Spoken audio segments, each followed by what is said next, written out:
दीपावली के जाते ही जब सर्दी का एहसास शुरू होता है तो इन दिनों लोगों को बढ़ते प्रदूषण से भी काफी परेशानी होती है, क्योंकि एक तरफ दीपावली के दिन पटाखों का धुआं और दूसरी तरफ खेतों में जलाई जाने वाली पराली लोगों के लिए एक बड़ी मुसीबत बनकर सामने आती है और लोगों को सांस के साथ साथ उनकी आंखों में जलन और कई परेशानियां भी आती थी।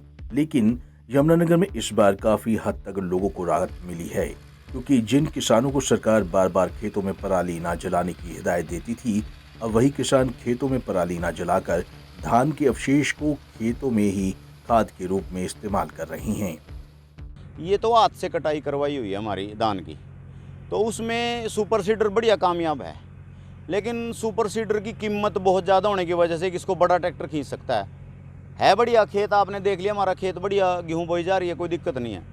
जो कंपाइन से कटती है उसमें सिर्फ एक प्रॉब्लम है, हमें जो गुद्दड़ होता है ऊपर का वो रुई टाइप होता है, वो तो किसान की मजबूरी है, जलाना पड़ेगा। हाँ, नीचे से किलियां नहीं जलाएगा क्योंकि धुआं किलियों का होता है। इससे फायदा ये है कि ये जो पराली हमारी किलियां थी ये खाद के रूप में हमारे खेत में ही मिक्स हो जाएंगी और पैदावार पे इसका फ़र्क पड़ेगा। इसको हमें खुराक भी खेत को कम देनी पड़ेगी, तो इसका फ़ायदा तो है सुपर सीडर का बहुत। लेकिन महंगा होने की वजह से हर व्यक्ति की पकड़ में नहीं है। एक किराए में मान ले, किराया जब महंगा है 8-9 लाख का तो ट्रैक्टर इसको खींचेगा और 3 लाख के करीब सुपर सीडर की कीमत है।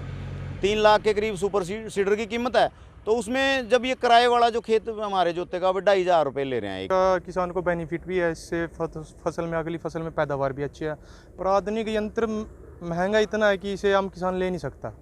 और आजकल पेट्रोल की वजह से किराए इतने महंगे हो गए हैं कि किसान की बिजाई कराने में बड़ी तकड़ी प्रॉब्लम है। सीधे तो इसके हैं जी, एक तो फसल की पैदावार ज़्यादा होती है और इसके जो पराली या अवशेष हैं उसके वो जलाने की जरूरत नहीं है, इससे खेत में उनके खाद वगैरह। इस पर ये सुपर सीडर है जी, इस पर बहुत कम खर्च आता है इस पर, और हमारा वक्त की काफ़ी बचत होती है।